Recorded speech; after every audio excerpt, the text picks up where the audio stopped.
Okie dokie. I want to talk about upgrading my computer, which I did last night. I, what did I do? I bought, or previously, before the upgrade, I had a Ryzen 2600 and a RX 5600 XT. The 2600, 65 watts, gets a score of 13,000, single threaded, it's 2200, has 16 megabytes of L3 cache, made in 2018. It's a 12 nanometer FinFET processor. The upgrade increased the multi-threaded performance to 22,000 and the single thread to 3300 with double the cache, and it runs off of a 4 nanometer FinFET from 2024, so pretty recent. The reason why I have to do the 5600 is because the motherboard I'm using to upgrade, this was $50 6 years ago. Today it's probably $50, and the power delivery is only 65 watts on the VRM, and then mine goes 75, so like 75 is fine. And it only has 2 RAM. It's a micro ATX, has 2 RAM slots, a 3.0 PCIe, no M.2, so I'm still running off of an SSD that through SATA, and it seems alright. But I'm also running off of an external portable hard drive as well. But yeah, so all I'm trying to do is max out this motherboard. I have all the ports filled up with random crap. I have the case is lit up with LED strips and stuff. So I'm using all the ports as power and whatever. So with that theme, I'm also trying to max out the CPU. The RAM, not so much. I could do 64 gigs. I have 32 gigs, and then about 32 is fine. And then the graphics card, when I asked Gemini is like, oh, the 5700 XT is perfect balance, but the 6600 is like the same thing except more efficient. So it's like, might as well go with that. And then, plus it was $94 to get the 5600. It was $159 to get the 6600. So when upgrading the graphics, like this graphics card gets a score of 13,000. It's 150 watts. I'm trying to increase the DirectX performance due to VRchat. Just trying to increase the performance in VRchat.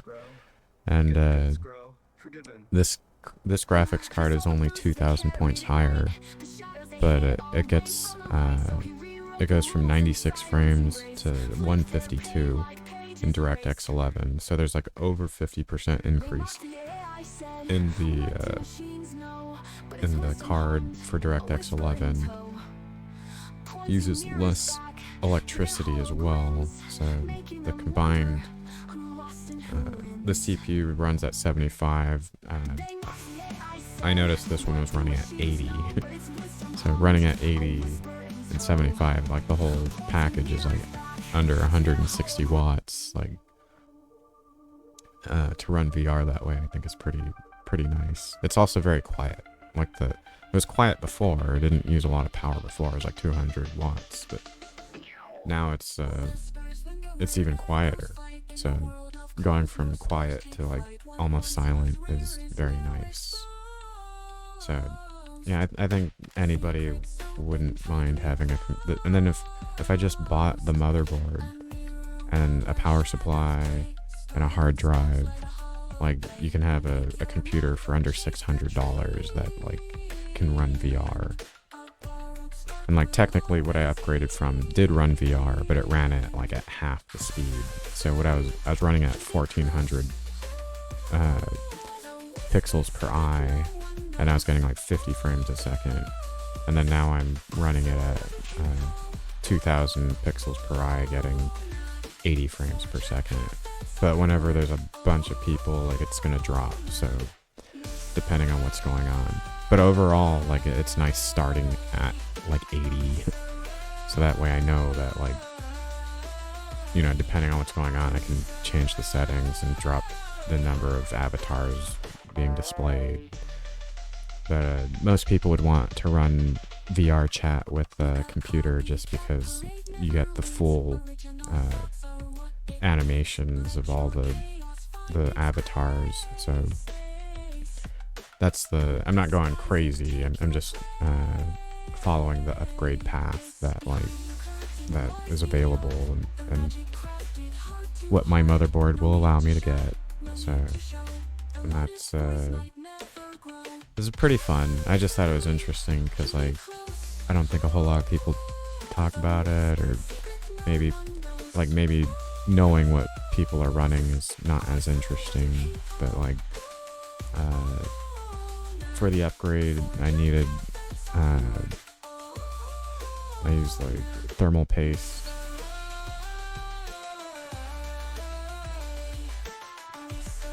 This is a Arctic Silver 5. Never lets me down. I'm just kidding. Yeah, you want to use a good thermal paste because maybe the last time I applied the thermal paste was 6 years ago. So inexpensive thermal pastes will only last for about a month. I mean, not a month, maybe a year or something. So it is nice to have one this is guaranteed for 3 years, but like I've used it on a computer that's multiple decades old, and it ends up drying out, and when it dries out it ends up like performing even better. So it's a nice it's nice. Like, if you gotta use thermal paste, that I highly recommend that. And like, it still performs almost as well as the best ones out there.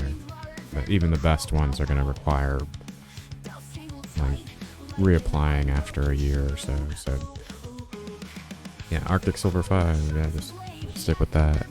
You don't technically want to have to reapply it. And then I used 2 screwdrivers at Phillips 1 and 2. The one was to remove the heat sink off of the 5600 XT, because I reapplied thermal paste there as well. I cleaned everything with a toothbrush, so it was really dusty. And I think, yeah, so VRchat runs about twice as good. It's not as good as, like, if you get a RTX 5090, like, that would run twice as fast as what I'm running right now. So, but you would also need like a X3D chip for the 96 megabytes of L3 cache, and like, so that alone is going to be like $300, and then the graphics card is going to be $2,000. So that just seems a little, like, I don't think that many people are willing to spend that much just to play VR. But I don't know, maybe like maybe we have a lot of money to spend. But I think that's all I wanted to talk about.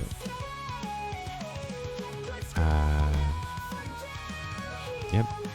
That's yeah, so if you have a 2600, you can use these benchmarking data to get a good idea of like the performance increase, but definitely experiencing it, like, it's nice. It's nice to have a little bit more power. So for not much more money, like, it did take 45 seconds when I initially turned on the computer. It was all black. Like, I even restarted the computer while I was trying to figure out what was going on. So there is a kind of like a configuration time that the computer went through after updating the BIOS and changing out the CPU and graphics. But other than that, I didn't have to install any drivers. I had to update the BIOS, but yeah, Gemini seemed pretty excited about the upgrade, but I don't know if the average person would be. Like, I tell people, but like, I think they're just happy that I'm happy. So, but yeah, I don't see a whole lot of information on the internet about it. So, but this is AMD's kind of theory on how people would upgrade, how they would spend their money upgrading.